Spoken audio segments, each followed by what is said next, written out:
नमस्ते। आज के इस एक्सप्लेनर में हम एक ऐसी 5000 साल पुरानी सभ्यता के सफर पे निकलेंगे जिसने आज के आधुनिक महानगरों के बनने से बहुत पहले ही अर्बन प्लानिंग या कहें कि शहरी नियोजन में महारत हासिल कर ली थी। तो चलिए बिना किसी देरी के शुरू करते हैं। जरा एक पल के लिए कल्पना कीजिए, एक ऐसा शहर जो 4500 साल पुराना है, लेकिन वहां घरों में प्राइवेट फ्लश टॉयलेट हैं, अंडरग्राउंड और ढकी हुई सीवर लाइनें हैं और एकदम सीधी ग्रिड सिस्टम वाली सड़कें हैं। अजीब लगता है ना?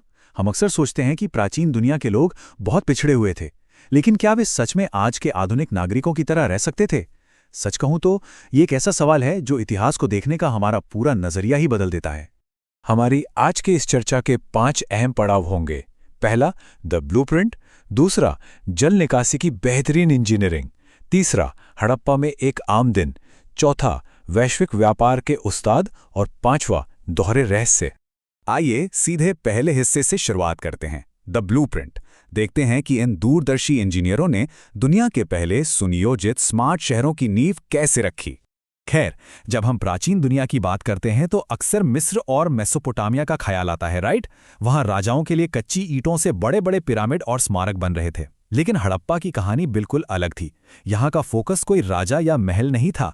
ये लोग पूरी तरह से अपने आम नागरिकों के लिए पकी हुई और एक जैसी ईंटों से व्यवस्थित शहर बना रहे थे। ये एक ऐसा समाज था जिसने अपना पूरा ज्ञान आम जनजीवन को बेहतर बनाने में लगा दिया था। और इनकी अर्बन प्लानिंग तो बिल्कुल किसी एडवांस्ड ट्यूटोरियल जैसी लगती है। पहला स्टेप देखिए, पूरे साम्राज्य में ईंटों का अनुपात 1:2:4 फिक्स था, मतलब एक जबरदस्त सेंट्रलाइज्ड एडमिनिस्ट्रेशन रहा होगा। दूसरा स्टेप, पूरा शहर 90 डिग्री ग्रिड सिस्टम पर बसाना।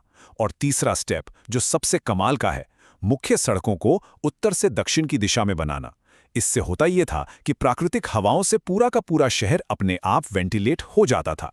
यह सेल्फ वेंटिलेटिंग ग्रिड सिस्टम आज के बड़े बड़े आर्किटेक्ट्स को भी हैरान कर देता है।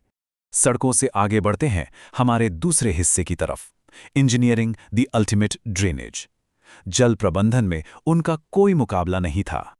अब इस इंजीनियरिंग को देखिए, इन्होंने सिर्फ बड़े कुंड या पूल नहीं बनाए, बल्कि मोहनजोदड़ो के विशाल स्नानागार या ग्रेट बाथ में दुनिया की सबसे पुरानी वाटरप्रूफिंग टेक्निक का इस्तेमाल किया। ईंटों को एकदम सटीकता से जमाया, जिप्सम का गारा लगाया और पानी को रिसने से रोकने के लिए प्राकृतिक तारकोल या बिटुमेन की एक मोटी परत चढ़ा दी, बिल्कुल किसी आधुनिक केमिकल वाटरप्रूफिंग की तरह।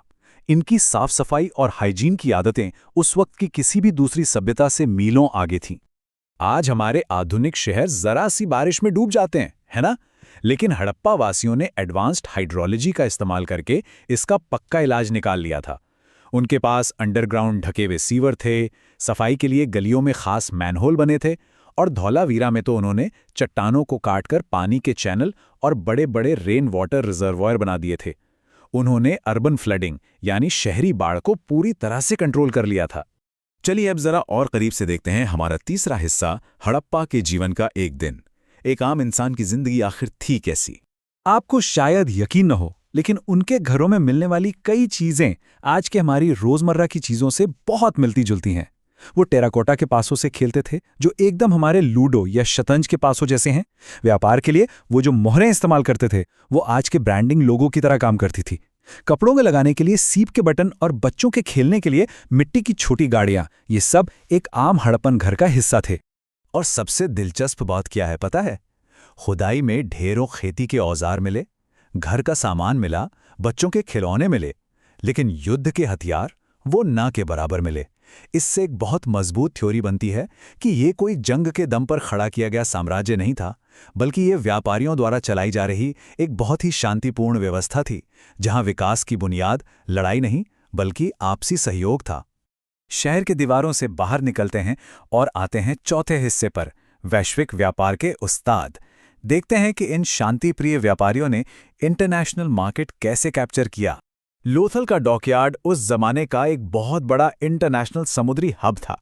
यहाँ से सूती कपड़े, हाथी दांत, बारीकी से तराशे गए लाल पत्थर के मनके, लकड़ी और लैपिस लाजुली जैसे कीमती पत्थरों का एक्सपोर्ट होता था।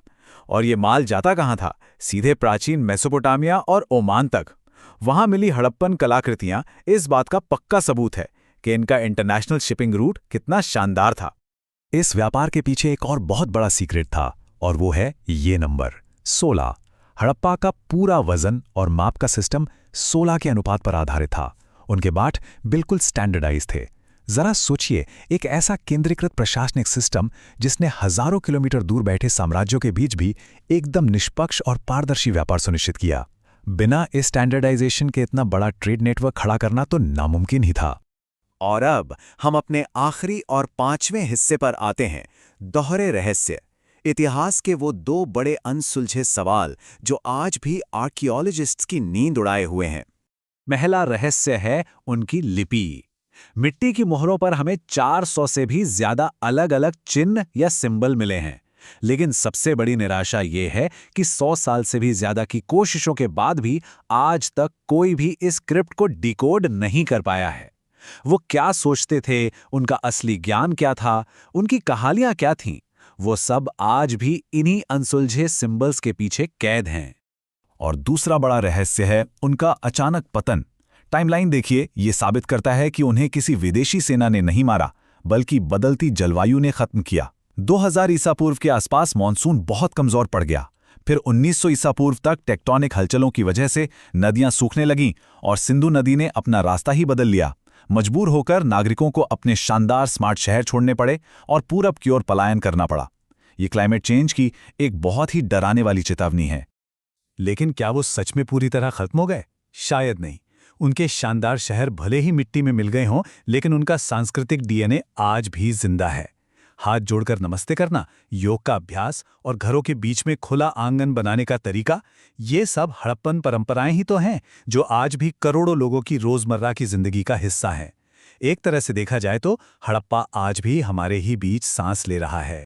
इस एक्सप्लेनर को खत्म करने से पहले एक बहुत ही गहरा सवाल हमारे सामने है। अगर जलवायु परिवर्तन और प्रकृति के असंतुलन ने प्राचीन दुनिया के सबसे महान इंजीनियरिंग चमत्कारों को हमेशा के लिए मिटा दिया, तो आज के हमारे इन आधुनिक शहरों का भविष्य क्या है? सिंधु घाटी के इन खामोश खंडरों से हम जो सबक सीख सकते हैं, वो आज शायद पहले से कहीं ज्यादा जरूरी हैं। सोचिएगा जरूर। इस चर्चा में मेरे साथ जुड़े रहने के लिए आपका बहुत बहुत धन्यवाद।